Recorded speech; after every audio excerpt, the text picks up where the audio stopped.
And we are live. Greetings, Otaku Faithful, and those joining me on Beamly.com. I want to thank you all for joining me again this week. Once again, it's Larry Williams, OAW Commander-in-Chief, and I'm here to bring you all yet again another Game of Thrones episode review right here on Otaku Assemble. Weekly, and as always, here to bring you the latest in this week's Game of Thrones episode review. And this is my review of Season 4, Episode 6, entitled The Laws of Gods and Men. Now, general thoughts on this week's episode. Hands down, the best episode of the season thus far. That I don't even think anyone can argue that. I don't even think that's debatable. Hands down, the best episode of the season so far, and I would even go as far as to claim definitely one of my favorite episodes, period. And to say that this is a Starkless episode, not a single Stark in sight, all episode long, to say that this is definitely one of my favorite episodes, I think that has to say something. Now, granted, one of the main reasons for that is the fact that I actually enjoyed that we only had 4 main settings in this week's episode. 4 main settings, but they were concentrated scenes. We got a lot of essential information. We got it out into the forefront, and now we're ready to move on. And I appreciate the fact that they took the time to iron out all those details for us, so that now, now that we've got this information, we know exactly what's the next heading going into next week's episode, and we can move on. We can move forward, and that goes for every scene with Stannis and Davos visiting the Iron Bank. Granted, I think this scene could have happened much earlier in the season, but hey, at least we finally got it. Same thing with Dany having to deal with repercussions from people in Marine. Granted, same thing. Could have gotten this maybe an episode or 2 earlier, but at least we got it. And then even Theon's scene, which this one I don't argue its placement, because remember this, if you think about Lord Bolton's party as a whole, then it actually makes sense that this is where we would pick up with Theon. Why? Because we've been following Locke for the last 2 episodes. So no, Theon's scene is actually quite appropriate to where it's supposed to be. And then finally, everything we got in King's Landing this week leading up to the trial. Like I said, just to reiterate, loved it. Loved it. Matter of fact, there was not a scene that I disliked in this episode. Not a single one. Now, granted, the dragon scene might have been a tad bit overzealous, just because I can imagine how much they had to spend just to CGI that damn dragon. But I still enjoyed it. And actually, this is just nostalgia kicking in, but I'm sorry. But when that dragon takes that lamb clean out of the field and then torches it, I was like, oh man, that's straight out of Dragonheart. For any of you all who have seen that movie with Dennis Quaid, love that movie. Anywho, so that concludes my general overall thoughts on the episode as a whole. Now let's go ahead into some further detail about the scenes. First off, let's talk about Stannis. Let's talk about Davos. Finally, we get to see Bravos. And finally, we finally get to see Bravos, and finally we got Stannis doing something fucking proactive. He finally left Dragonstone, he got off his goddamn ass, and he went out and he did something. First off, I want to comment on Bravos itself. Now, this could be because I am also following Da Vinci's Demons on Starz right now. But the thing is, when we get introduced to Bravos, and we see that it's sort of this little archipelago, if you will, with these little isles and whatnot, and then the fact that this is, where the Iron Bank is, and that the people we get introduced to are all bankers, I couldn't help but sort of reference back to Da Vinci's Demons. It's like, oh, so maybe this is the Florence of Westeros. This is the place renowned for their bankers and their architecture and whatnot. Seems very similar to this. I wonder if Italy was somewhat of an influence for Martin when he was envisioning Bravos. it would be interesting to know that if that's what he was thinking. But anywho, so yeah, that was awesome. I loved it. I even love, you know, the giant statue that forms the gate. That was pretty cool. And I like the little animation we had in the opening sequence for Bravos, because I actually had to rewind the episode. I was like, wait a minute, what the hell is that? I was like, oh shit, it's Bravos. So yeah, that was cool. And then in terms of what actually went down with the Iron Bankers, first off, I love how they were introduced and how they were characterized. The fact that they don't shoot the shit. They don't talk nonsense, and them turning down Stannis was all based off of calculation. They broke down his numbers, how many men he had, how many ships he had at his disposal, and how much goods he could actually produce from his home front. And they're like, yeah, this is not a wise investment. And like I said, no petty grudges, no ulterior motives, no conflicting alliances, nothing like that. It was all based off of strict, hard numbers. These are guys who speaks in numbers. Forget everything else. And then when Davos does his monologue, you know, when he reveals his hand and everything, I mean, okay, there's a good chance I could be doing a character spotlight video on Davos later at the end of this week. And if so, I'm going to speak more about this in more detail in that video. But I love Davos was one of the first. He was probably my first favorite character introduced in season 2, and I've loved him ever since then. And even with Davos, you know, it's same thing. It's not about It's not about any pettiness. It's not about any ulterior motives. It's not about being tugged between different alliances. Davos is a fair man. If there's one word that encapsulates that character, the same way they talked about how Ned Stark is such an honorable man, Davos is fair. He's fair. He calls it like he sees it. He's a straight shooter. It's like, no, right is right, wrong is wrong. Deeds are deeds, acts are acts, words are words. And he laid it out for him. No, Stannis is your man. He's a seasoned veteran. He's the only one with legitimate claim to the throne. And then he even told him, he was like, who are you invested in now? Tywin Lannister. Tywin's about to kick the bucket. So no, your investment will soon, you know, expire. You need to go ahead and line yourself up with someone who can keep your investment going. Loved it. Loved it. I also love the fact that his pirate buddy from season 2 is still alive, because I remember mentioning it in my Blackwater review, where I was like, oh man, I hope they didn't kill the pirate. He was so fucking cool, and he's still alive. Awesome. Maybe he got the fuck up out of there when that wildfire hit the water. He was like, pulling out. We ain't signed up for this shit. Game over, man. Game over. But anywho, so all in all, final thoughts on Stannis and Davos this week. Excellent. This is what I've been waiting for Stannis to do something. And now he's finally doing something. Now I'll be interested to see what happens now that they actually have some financial backing. Is it just going to be a matter of hiring an army, or are they going to use it to sort of align themselves with some of the other houses?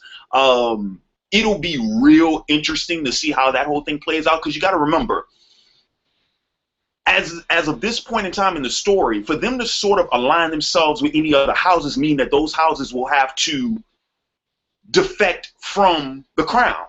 So we're talking about houses that have either already aligned themselves with the Lannisters or have chosen not to oppose them. And so for any type of alliance, you know, for any type of recruitment that might happen within Westeros on Stannis' behalf, means that somebody's going to have to stick their neck out. And it'll be interesting to see who that will be.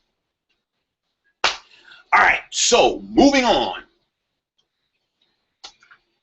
Let me talk about my girl Dany. Because another thing I finally got in this week. You all will remember from last week's review, what was my main complaint about Dany's scene last week? The fact that she does not get enough opposition. And I'm not talking about physical opposition. I'm talking about we've been seeing Dany pretty much do whatever the hell she wanted to without any repercussions, without any great consequences, which I felt was detrimental to her character. Because remember, this is what that's the whole foundation for her character within those first 2 seasons, that, you know, she's trusting of people and she gets betrayed. She does not take the advice of her advisors and things go wrong. And I didn't like the idea that, oh, Dany just immediately got all her shit together and now she can do no wrong. So last week's episode, we got the first sense of said repercussions when we found out that Slaver's Bay was falling back in pretty much under the rule of the slave masters, because there was insurrection, there was unrest. Some of the other slave masters have already moved to resume power after Dany's moved on from Estapor and from Yunkai, and so she decided to take the steps to remedy that, right? But this week, we hear from a young noble in Meereen whose father was crucified by Dany along with all the other slave masters. And he broke it down to her that despite whatever his action, despite what the result was with the crucified children, it's like, no, my father spoke out against that, but you gave him the same punishment. And that, once again, the whole moral ambiguity that this series is pretty good at illustrating comes back into play with Dany. Because it's like, on the one hand, Dany felt like she was in the right for punishing the slave master. Remember, despite Sir Barristan's disapproval of her doing that, she thought that it was just in crucifying the slave masters the same way they had done the children, right? And other than that one comment Sir Barristan said, no one really opposed her on doing so. But now we find out that it's like, yeah, but not every slave master is equal. Not every person is equal, but you gave him the same punishment, and that's not really just. And man, I can't express how paramount that was for Dany to run across that at this point in time. You know, now that this is the first scene where we literally see her as an acting queen and whatnot. That had to be said. That had to happen. And I'm so glad that it happened from a noble in Meereen. You know what I mean? Because remember, up to this point, what have we been getting in Estapor and in Yunkai and in Meereen? This idea that when Dany comes and she's freed these slaves, all of a sudden everyone loves her and adores her. No. Because what happens to the families of those masters that you've replaced? What happens to the families of the people that you've killed? These are real world issues that Dany has to deal with, and I'm so fucking relieved that somebody finally put it in front of her. Now, I will say this. I still don't disagree with what Dany did. I still, you know, because, yeah, murdering children, there really is very little leeway to validate that. So I still don't disagree with Dany, what Dany did. Was it harsh? Yes and no. And the reason why I say yes and no is because of this. Every case is different. You know, there's an old saying that says, the one problem with an eye for an eye is that everyone ends up blind.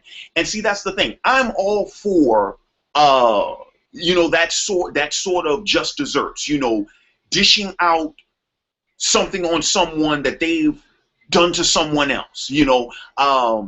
But every case is different. And I think that's what Dany needs to learn. Every case is different. And you have to take the time out to really iron out the details of said case. Otherwise, you end up doing shit like that. Being either misinformed or being naive or whatever the hell you want to decide was the reasoning for it, that's what ends up happening. So, I would highly advise Dany to at least proceed on the air of caution next time. At least get all your ducks in a row before you proceed with such harsh retaliation. All right, so let's move on. Next, I want to talk about what happened with Theon. So we finally got Yara's attempt to save her brother, to rescue him from the Dreadfort.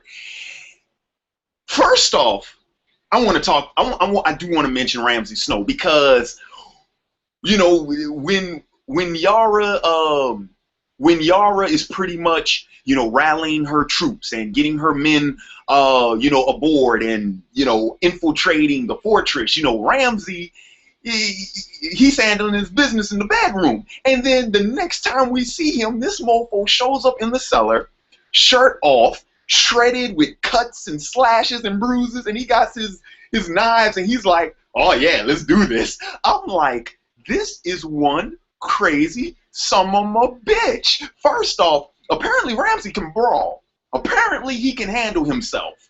You know, because we saw the bruises. He got licked up. But he was ready to go. It's like, this ain't nothing. So I'm actually surprised that he's as proficient of a fighter as he is. Now, granted, we've seen him fight before. Because remember, when, what was it? When he's playing mind games, that trick on Theon at the beginning of last season, you know, he takes out all those guards and whatnot single-handedly. So we know he can handle himself. But apparently he can handle himself a hell of a lot better than I thought he could. That boy can brawl. He can throw down. So yeah, so that's my thoughts on Ramsay.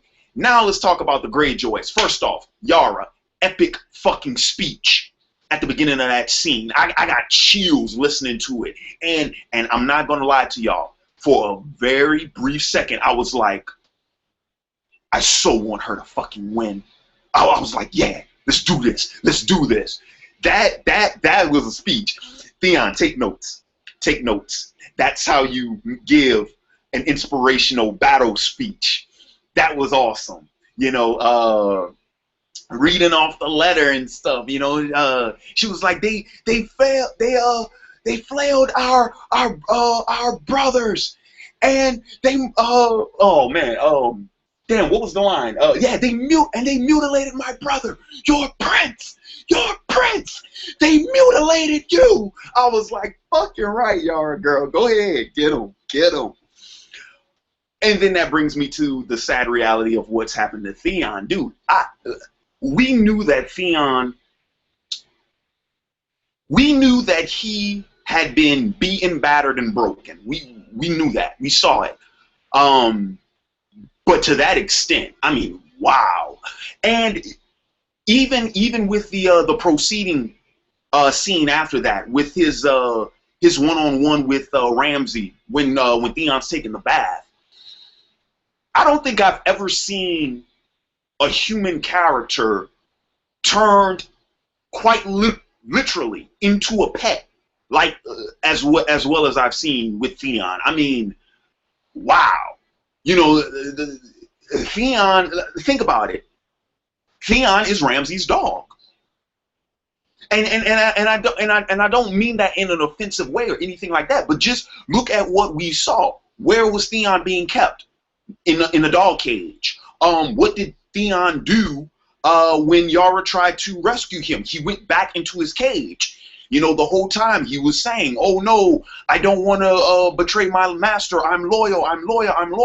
And then how does Ramsay reward Theon for said loyalty? With a bath.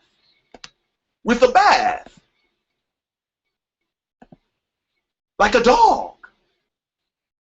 Yeah, Theon's turned into a dog now. And that even foreshadows, or rather leads into where I think Theon's story is going to go next, because now it seems like Ramsay is getting ready to implement whatever political pool, whatever power play he's about to do in taking back one of the territories that the Greyjoys commandeered. You know, he wants Theon to pretty much take back up his mantle. But remember, Theon is supposed to be playing a part. He's supposed to be playing a role. He's supposed to be playing a character. So now it's more like this is the dog getting ready to do his trick sort of thing. And I wonder where this whole thing's going to lead to. I'll tell you what'll really sort of be discouraging. If Theon... If this whole thing with Theon leads to him sort of at opposing odds with the Greyjoys. that'll probably be one of the most discouraging and probably the most disappointing things about his character. Because remember, Theon is a character who was disenfranchised from his family, got reintroduced to them in season 2, turned against the only real family that he knew because of that. So just the mere chance, the mere idea that Theon now being broken, and remember, this is by choice, because Theon at any point in time, he could have left with Yara. At any point in time, if he goes out, if he's not under Ramsay's thumb anymore, he can go and he can defect. He can leave, run away at any point in time. But if he chooses not to, and don't tell me, oh, but his will is broken and this, that, and the other. No, because the point I'm trying to stress is the possibility is still there. The potential is still there. So the idea that he will then choose to oppose his family because given his current circumstance, that's sort of like a twisted 180 for him. And it'll be even the more discouraging if they take him out for that. Yara gave up on her. She said, my brother's already dead.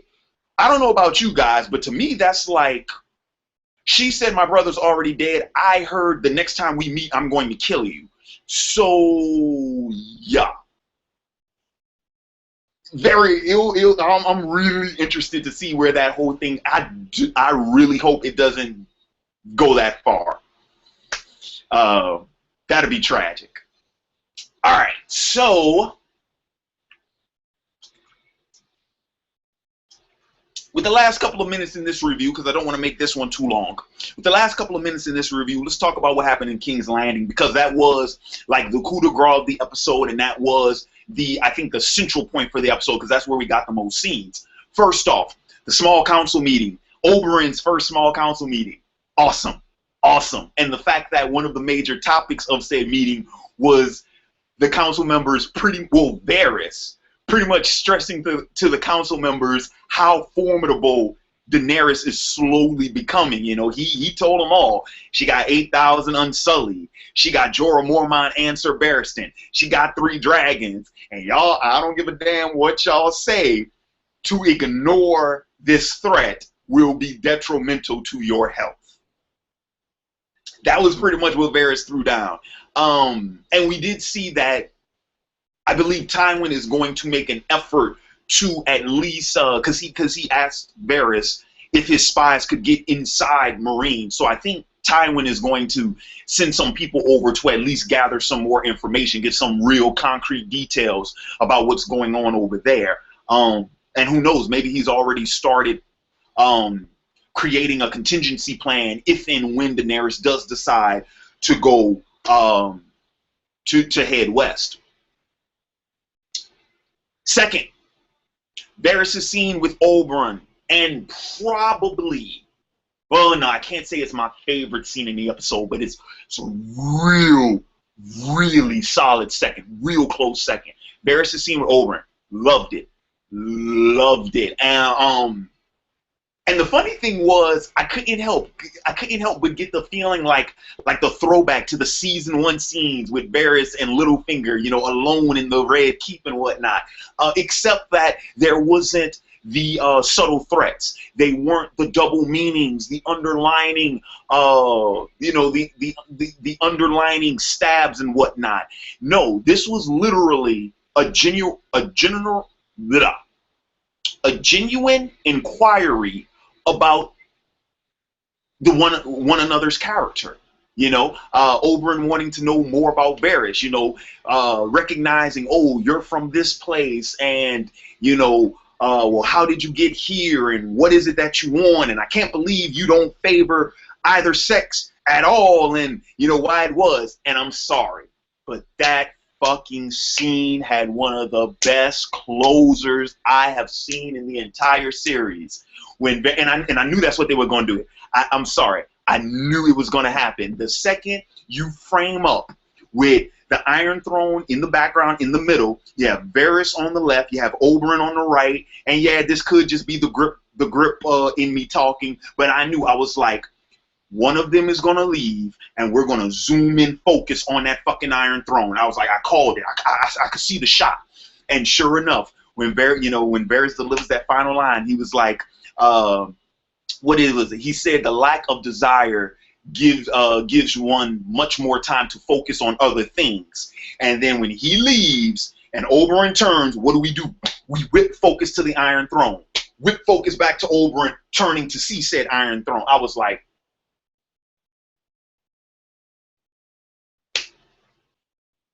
yes, that was it. Yes. I wonder how many takes they took to do that, because that was beautiful. That was beautiful. All right. So now, last few minutes, I want to go ahead and I want to discuss Tyrion's trial. Now, pretty much my overall thoughts on the trial, I guess you could say as a whole, more or less what I expected. Well, no, because we knew Tyrion didn't have any witnesses of his own, and we knew he was pretty much going to have to defend himself. And then, of course, we knew that he was going to have to be at the mercy of Cersei's witnesses. And even the extent to which their lies just expound. I wasn't even surprised by that. Not really surprised by that. I would say that, what his name, Sir Meryn or whatever, the lengths that he went to lie, I was like, oh, dude, this isn't remotely based on fact. And then, of course, we knew Pycelle and whatnot. And Varys, once again, played his role, favoring those who have the advantage right now, not, making sure not to make an enemy of anybody. As I mentioned in my character spotlight of him. If you haven't checked it out, please feel free to do so now. But yeah, the killer was Shae. And it wasn't so much. And here's the thing, because you all will remember, I've been calling it since episode 2. I was like, Shae's still in King's Landing. She didn't go anywhere. I thought she was dead, though. I will say that. I thought Tywin had already killed her. But no. So yeah, when Shae showed up, I wasn't surprised at all. Not at all. What did surprise me, though, was how adamantly she was about testifying against Tyrion. You could tell. What's that old saying? Hell hath no fury like a woman scorned. You could tell she was getting back at him. You could tell she was retaliating against him. You could see it. You could hear it in her voice. The spitefulness, the hatred that has that has just fucking just boiled up inside of her. She spewed it all out. And the funny thing is, in terms of like their history and their relationship and whatnot, she was telling the truth. It was only when she started exerting said lies that spitefulness, that envy really came out in her. But the thing was, if you go back and you listen to her testimony, those lies were just boom, boom, boom, the linchpins, boom, boom, that made her testimony sound all the more convincing. All of a sudden, all the pieces are starting to fall into place. All of a sudden, everyone listening to her testimony, oh yeah, that sounds right. Yup, that motivation. Yup, that does sound like something he would do. Yup, she says he did that. Yup.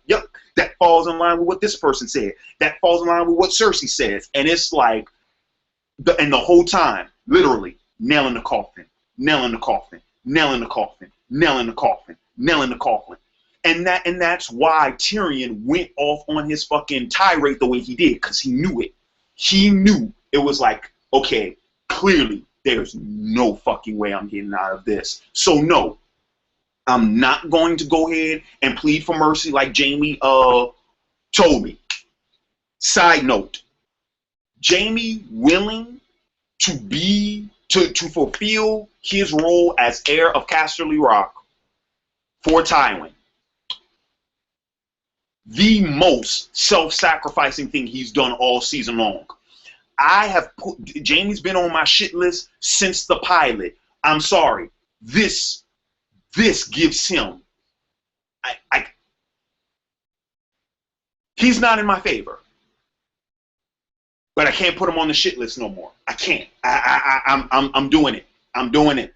I'm doing it. I'm taking Jaime off the shit list. I'm sorry.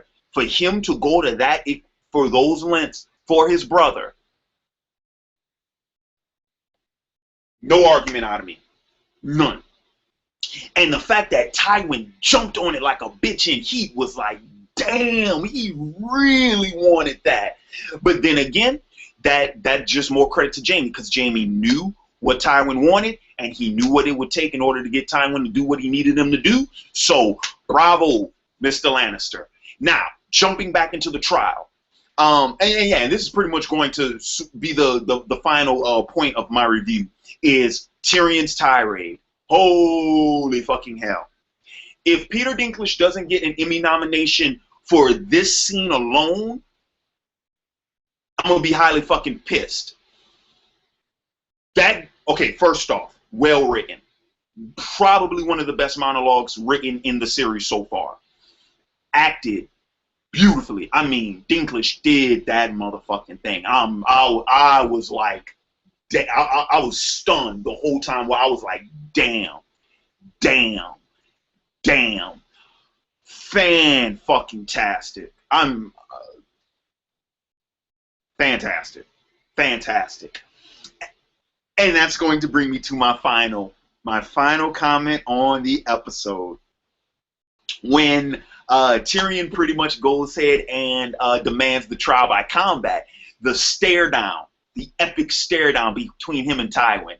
Now, I don't want to think that Tywin was surprised. I don't want to do that. I don't want to say that Tywin was surprised necessarily, but you could tell he was very much offended, sort of like, you audacious little snot. But how did you not know that Tyrion would do that? Clearly that option was on the table. He's done it before. And for any of you all who have been watching my reviews, and especially for any of you all who have been watching my Small Council Live Hangouts, we've discussed this at length. I mean, hell, we already know who his champion is and who his champion will be fighting. Why? HBO, you put it in the damn trailer. Okay, we know it's going to be Oberyn, and we know it's going to be against the Mountain. You put it in the trailer. But yeah, but that was sort of my thing. Is like Tywin's look, this like, dude, did you not know it was coming? Come on, Tywin. You're smarter than this, man. I think you dropped something, man. Your face. Pick it up. Dust it off. Stop whining about it. Let's do the damn thing. So, anywho. So, yeah, that's pretty much going to conclude this week's episode review. I want to thank you all for joining me again this week. And in the comments below, please leave your thoughts both on this week's episode and let me know what you got. The Unsullied.